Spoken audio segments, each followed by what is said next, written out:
This is the Johnny Cleveland Podcast, all things Cleveland sports, with your host, John Suchan.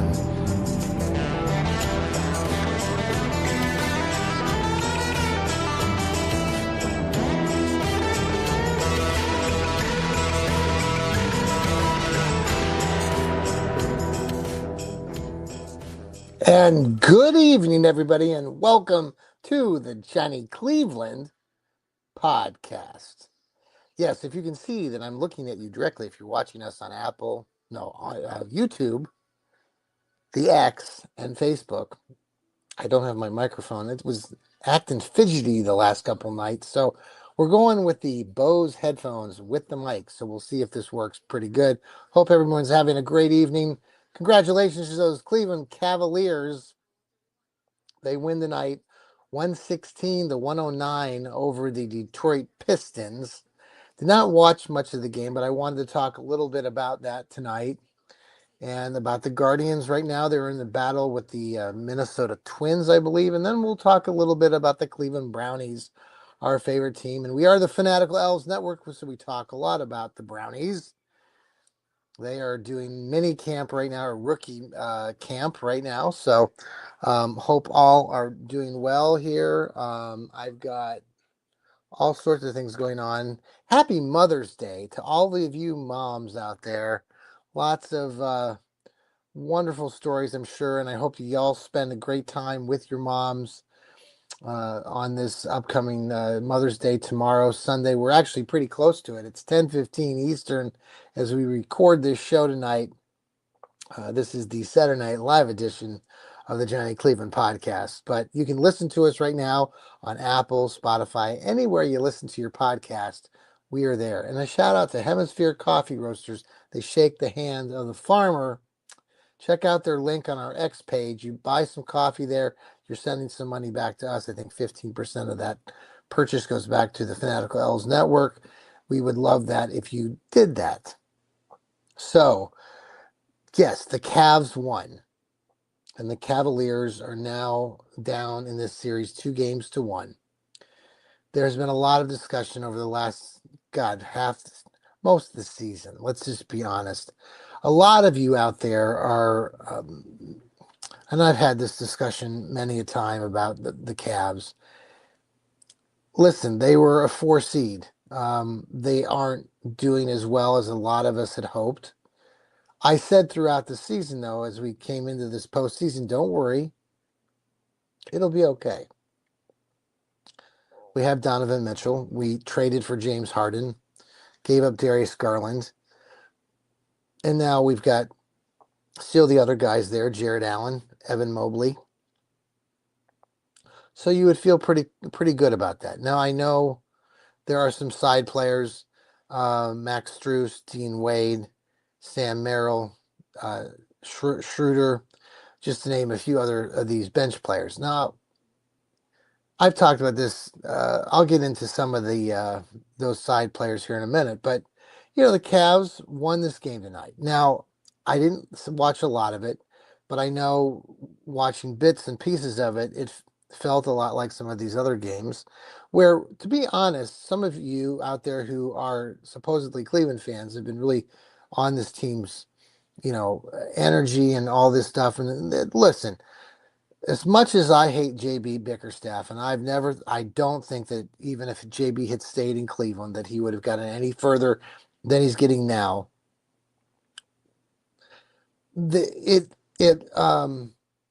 wasn't a good bit. So you bring in Kenny Atkinson. Now, last year was sort of your honeymoon season. You had opportunities there. And the Cavs, they kind of got their feet wet. They didn't go as far as some people had hoped last year. So there was a lot of pressure. There's always pressure. When you have a player like Donovan Mitchell, who hasn't made it past the second round of a playoff throughout his entire career, there is some concern, what that guy can do. Now, he's done so many splendid, spectacular things for the Cavs. I heard somebody comparing Donovan Mitchell to in football, in Cleveland, a Baker Mayfield, where, they do some really good things, but then they don't do much beyond that. Now, I don't know if I totally agree with that. It's an odd comparison, in my opinion. Donovan Mitchell tonight scored 35 points. James Harden scored 19 points. He had 9 of those points in the fourth quarter, hit a dagger three-pointer within the last 30 seconds of that game, which I saw on a replay, not live. I saw that the score at halftime, the Cavs got up. They were down early, went up by 15 points at halftime. The Pistons came back. Listen, the Pistons are, like I was going to say earlier, they are the number 1 seed. And as much as I don't like JB Bickerstaff, they are the number 1 seed. They did enough during the regular season to be given that opportunity, and they've earned it. So now they're playing the Cavs, and a lot of you, and including myself, I've always felt like the Cavs really, honestly, have a roster that's on paper probably the best of all the teams in the NBA. But they all have to work together. Now, a lot of you, including myself, were also not real up on James Harden and what could James Harden do, because he has looked god awful. He's looked his age. He's 36 years old. You watch somebody like tonight, the Lakers are playing Oklahoma City, and LeBron James, who's what, 40 years old? I mean, he's still out there. It's crazy to think about what he's doing at his age. James Harden is what, 4 or 5 years younger than LeBron. So these guys are doing some pretty amazing things. I think, obviously we brought in James Harden to help get this Cavaliers team to that next level. It hasn't looked so good so far. And I'll be honest, I've been disappointed, like many of you, about Kenny Atkinson, the Cavs coach. I think a lot of you have been concerned because he's been kind of a lifelong assistant coach, and now he's been sprung into this position as the Cavs' new head coach. I think he has a lot of great qualities. You watch some of those things that are happening in the locker room when they go in and videotape things, and from all accounts, from the people that I know, and I know Dean Wade a little bit, and that situation, I think that he's well received, and I think the Cavs are under a good leader. Is he much better than JB Bickerstaff at this point? I know a lot of you would probably say no.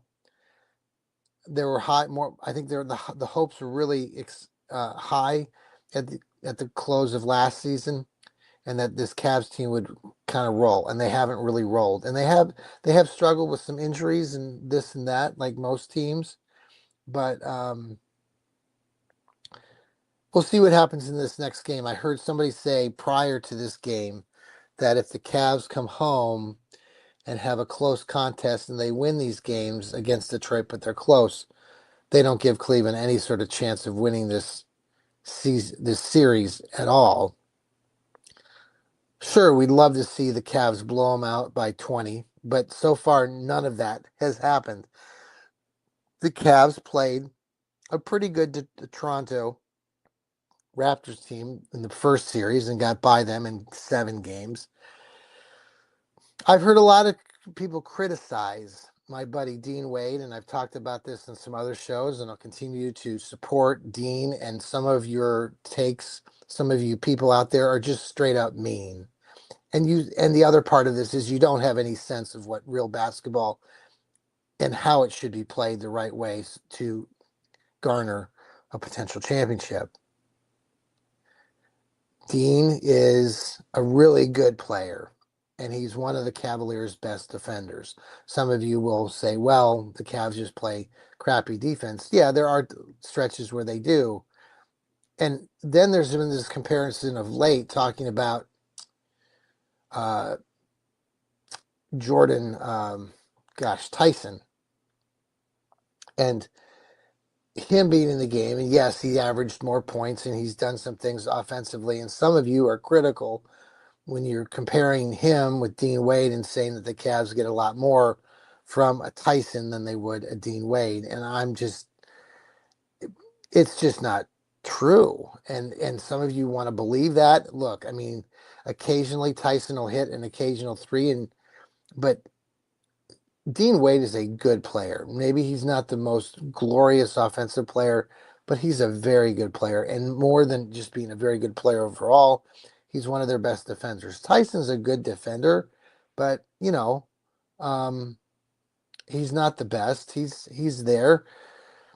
The times that I've seen Tyson shooting the ball in these playoffs, there's nothing glamorous about it. There's nothing that's saying that he's head and shoulders offensively above a player like Dean Wade. It was good to get Sam Merrill back in this game. I know some of you have been critical. Where's Sam Merrill? Well, he's recovering. All these guys are recovering from various injuries. So the Cavs now are down 2-1. It um, it could be. Uh, I'm assuming it's going to be a battle Monday again here in Cleveland, and hopefully Cleveland can pull out the win and go 2-2 back to Detroit. If they get down 3-1, it's going to be a struggle. There are a lot of you out there that are contemplating what's going to be next for the Cavs, especially if they lose this series to the Pistons. Will there be massive shakeup? Will Donovan Mitchell stick around? Will James Harden be here? Will other players like Dean Wade and Max Strus be traded, or Evan Mobley? We just have to sit back and wait and watch. I will say that if the Cavaliers do lose to Detroit, I think that those folks in the organization of the Cavaliers recognize that Detroit really does have a very solid team. That's why they're the number one seed. So I don't think, in my opinion, I don't think the Cavs are going to be quick to try to break things up. I know a year ago, a lot of you were thinking that that was going to be the case also. But they had just had their first year coach, Kenny Atkinson. I think you have to give a coach like Kenny Atkinson another year at least to continue to develop chemistry and a better ability to coach overall with this group. I don't think the Cavs are going to blow it all up. I think there are potentially could be some big things, and maybe a Jarrett Allen or Evan Mobley get traded, or a Dean Wade. I know for a fact that Dean has been on the trading block several times over the last several seasons where there was thoughts that he was going to be traded, and in the end they did not. I think the Cavaliers value a Dean Wade far more than many of you who say you're Cavalier fans want to support this guy. If you're a Cavs fan, I think you got to get behind your team. And if you're out there on social media land making stupid takes about this team, I can't stop you. No one's stopping you. You have every right to do whatever you say, whatever you want. But it's just, in my opinion, just ignorant and stupid. And you really need to stop bashing this team that you supposedly say that you really care about and you want them to do well. If you're a fan of Cleveland sports, you support your team. Straight up. If you can't figure that out, then maybe you should go some other city or cheer for another team. Fans here in Cleveland are loyal. They're dedicated. They are behind their team 110%, but there are some of you in that mix, especially in La La Land here in social media, that have no business trying to support this team. And we don't really want you as fans. So if you're one of those people, or you're one of those sports analysts out there in La La Land that it's on, your faces in the news, and you work for radio or TV and you think you're all that, I feel sorry that you have to bash this team or these teams, including the Guardians and the Browns, constantly to get your clicks and your likes. I know it's important to you, but it certainly isn't the way to go about doing solid and reputable business. So, but I can't stop you.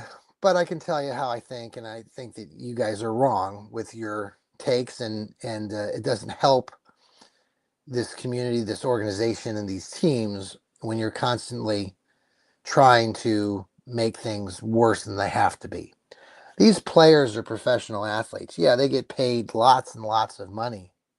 But I sincerely believe that these folks that play for all these teams in town, the masses of these players certainly do care about this community, about playing well. I think Donovan Mitchell was on after the game today talking about that.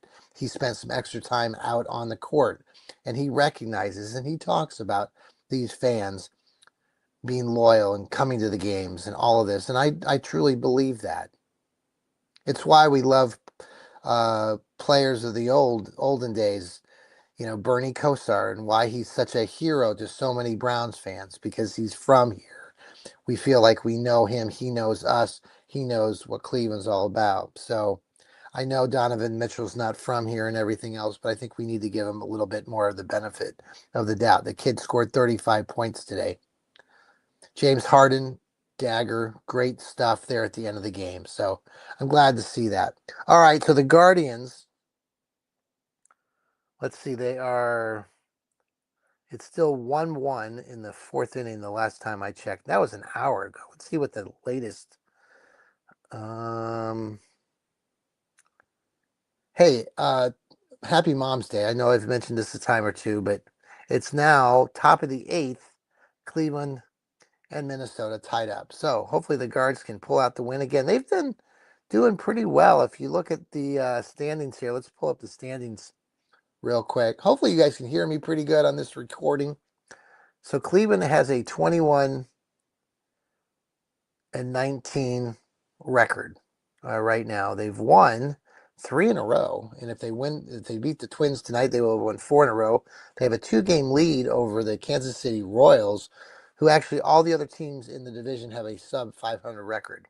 It's going to be one of those years. I do think Cleveland's doing a lot of good things. They did trade for a new catcher. Can't think of the kid's name, but he's been a very good catcher for San Francisco. So excited to see what happens with that. Okay. Finally, let's go back to the Brownies, because that's where a Cleveland Browns podcast. And let's see, we're opening up the X.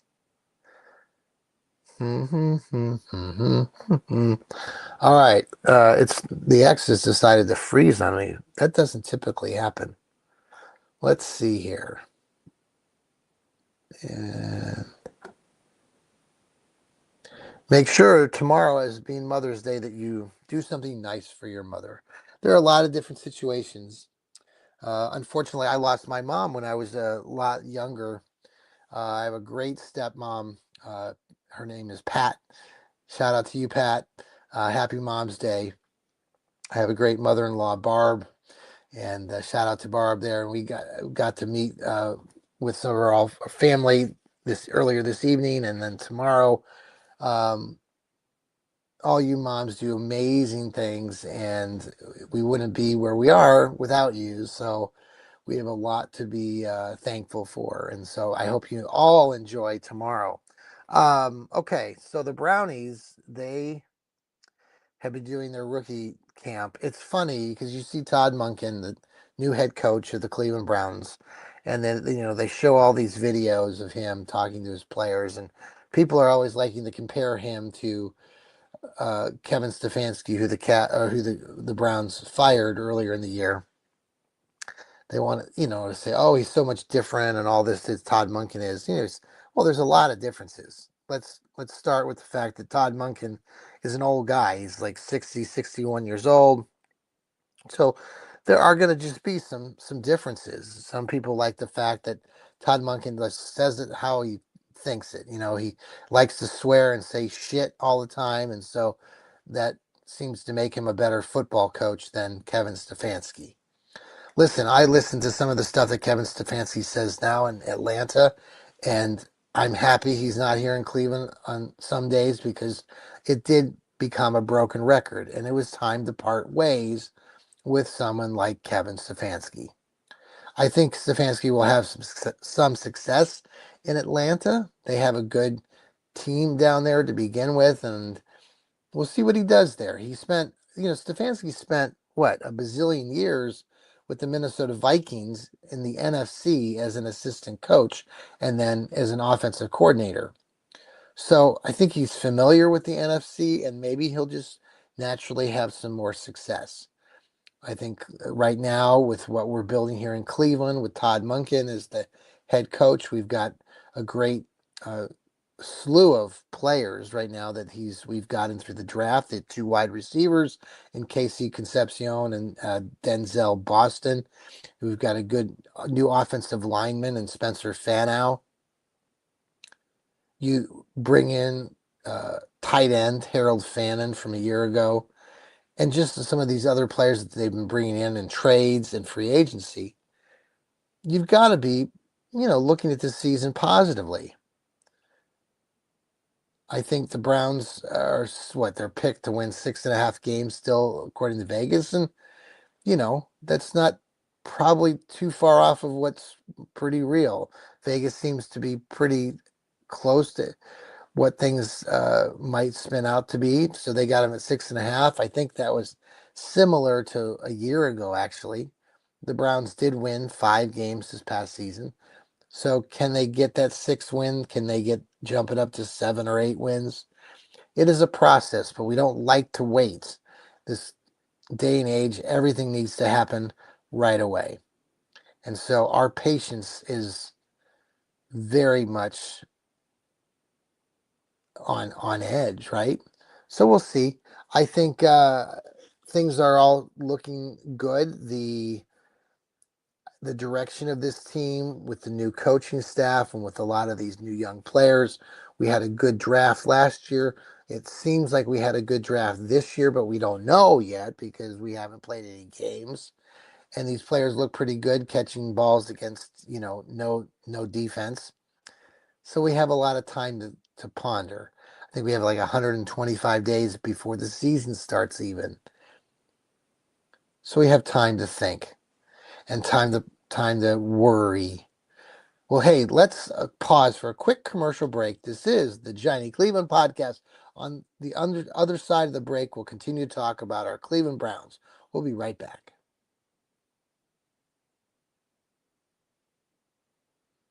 Hey, we are back here on the Johnny Cleveland podcast, part of Fans First Sports Network and the Fanatical Elves Network.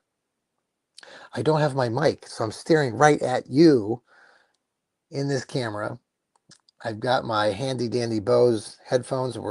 Hopefully this will run pretty good as a recording, and we'll get this punched out to you as a live stream here momentarily. So the Browns are, suited up with their rookies. They're going through all that this week. It's a lot of good stories to discuss, and the potential of this team is explored. So we'll wait. We'll see how everything works out. And I think the schedule for the NFL comes out next Thursday. We're waiting to find out, for example, is Cleveland going to have another international game? Maybe. So there's things to look forward to. We're going to have our Fanatical Elves show next Thursday at our normal time. Hopefully we came on Friday this week, but next week we should be coming on at 7:30. I think the selection show the release of the schedule comes out around 7:30 or 8. So we should be able to dissect it, go into it, and see what it's going to look like, and our takes on it. Probably have Steve Gill and Sam on that show coming up next week on Thursday. So the Browns are going through their practices. It should be fun. The Guardians are playing pretty good ball. It's still, very early. We're talking about May 9th. And then the Cavaliers are right there. They won today, so congratulations. They beat the Pistons 116-109. I have a feeling that this game on Monday is going to be one of those games where either it's going to be, I have a feeling it's going to be a blowout, that the Cavs are going to win. I think they're going to win by more than 15. And I think they're going to have a little bit more momentum going back to Detroit. In the 2 games they played in Detroit, they were right there. They even had the lead, I think, in both games midway through the 4th quarter. So I don't think, Detroit's that good, compared to Cleveland. They are the number 1 seed, like I said. So we want to give them some respect. They did win enough games to get that number 1 seed, but I've never trusted JB Bickerstaff. So we'll see if that has any bearing on what happens in the end. So happy Mother's Day to all of you wonderful moms out there. You make our lives so much more just better. All us dads, all of us guys. If you're not thankful for moms, I don't know what's wrong with you. So enjoy tomorrow. Enjoy Sunday. Enjoy the week ahead, everybody. Thank you very much for listening to the Johnny Cleveland podcast. It's weird because I'm not on my mic, so I can't hear my playback. And as someone who's used to speaking into a mic and hearing my voice on the feedback, I'm not hearing it. So hopefully you hear me pretty good. I think I'm going to get a new microphone because I don't like this because I'm staring right at you. And while I like looking at you, it's not my favorite thing. So I'd rather have a microphone that I could speak into and be sidetracked, and not have to stare into those eyes that you're looking at back at us. Hey, please follow us on YouTube, on Facebook. We are gaining some popularity in Facebook. We've been putting many clips out there on Facebook and on YouTube. We really appreciate you coming over, subscribing to us, and on TikTok. Follow us on TikTok. All these, you can follow us at the Elves Network, ELFZ Network, NETWORK Network, right? Okay. So follow us there, and we will continue to push out content. We hope you like it. I know there are some other podcast platforms out there that are really pushing different things and wanting to be win a popularity contest. I get it. I think it's important for some people to get that popularity, and that's wonderful. I think there are a lot of good podcasters out there. I know that radio folks hate us podcasters because we're podcasters, and they don't like it because we didn't have training. We're not doing this or that. I'll say this, I'm not a radio guy, but I would love to get in the radio. But were opportunities when I was younger that I did do some radio things here and there. And I also joined some colleagues even now on a radio program for uh, the radio station here in Columbus for the radio for the blind here.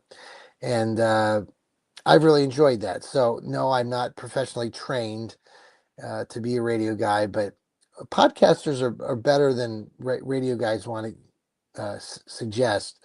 I think they're just jealous. I think that and it's funny too because you see these radio folks. If you listen to any of their stuff now, all these radio people have podcasts. So they're creating more content in some cases, or they're taking what they're reciting in these radio programs and switching them into podcasts because podcasts and this streaming, it's like Apple, Spotify, it's where things are at. It's where we make the money so that if you download this show that you're listening to right now, or if you watch us right now on YouTube, if you can go over and follow us on some place like Spotify or iHeartRadio, then we can get a few pennies here and there. Help me go buy a Happy Meal. All right, folks, that's enough of me talking. I thank you so much for joining me tonight. And I certainly hope that all you mothers out there have a splendid, wonderful, delightful Mother's Day and that you're pampered and treated like princesses. All right. Take care. Good night. Go Browns. Go Cleveland. And remember, too, that's right. Keep smiling.